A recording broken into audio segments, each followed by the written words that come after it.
Now let's look at this question together. We have express 49.87 in standard form. Now the first thing I want you to notice is that this number does not have any zeros.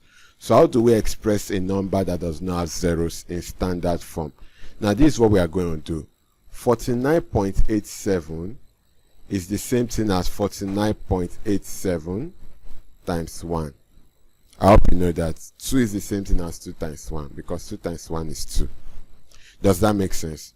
Now remember that our A must be between 1 and 9.999. Now this is 49.87, which is greater than 9.999. So we move our point to the left one time and we're going to be having 4.987. And as soon as we move the point to the left, we have to add 0. So we have 4.987 times 10.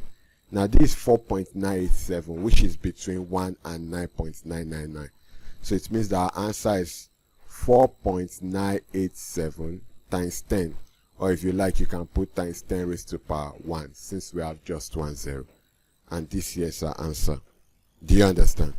Let's take another question. So we have expressed 6,945.3 in standard form. Now if you look carefully, there are no zeros, so we do it the way we did the last question. So we'll be having first 6945.3 is the same thing as 6945.3 times 1. Now look, this 6,945.3. Now remember, our A must be between 1 and 9.999.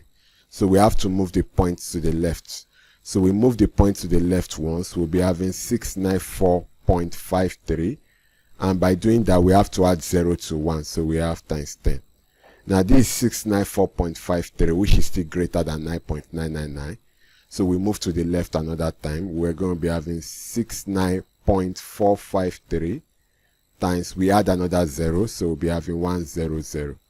Now 69.453 is still greater than 9.999.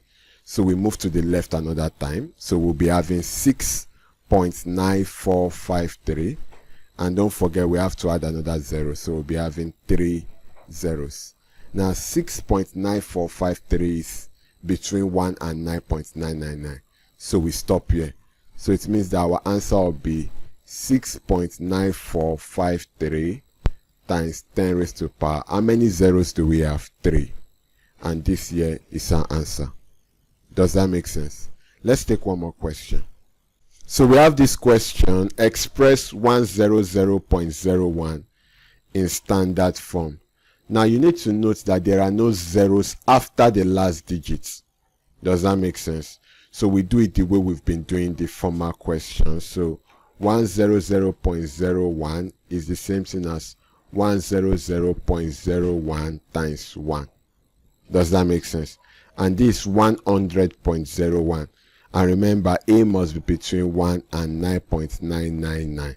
So we need to move the points to the left once.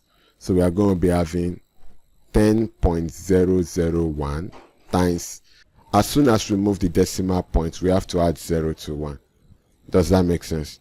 Now we have 10.001, but don't forget it must be between 1 and 9.999. So we have to move the points one more time to have 1.0001, and then by moving the points one time, we are going to add 0 to 10. So it means that we have 1.0001 times 100. Now if you look here, this between 1 and 9.999, so we stop here. It means that our answer will be 1.0001 times 10 raised to power. How many zeros do we have? 2 zeros. So 10 raised to power 2. And this here is our answer. So I hope you understand.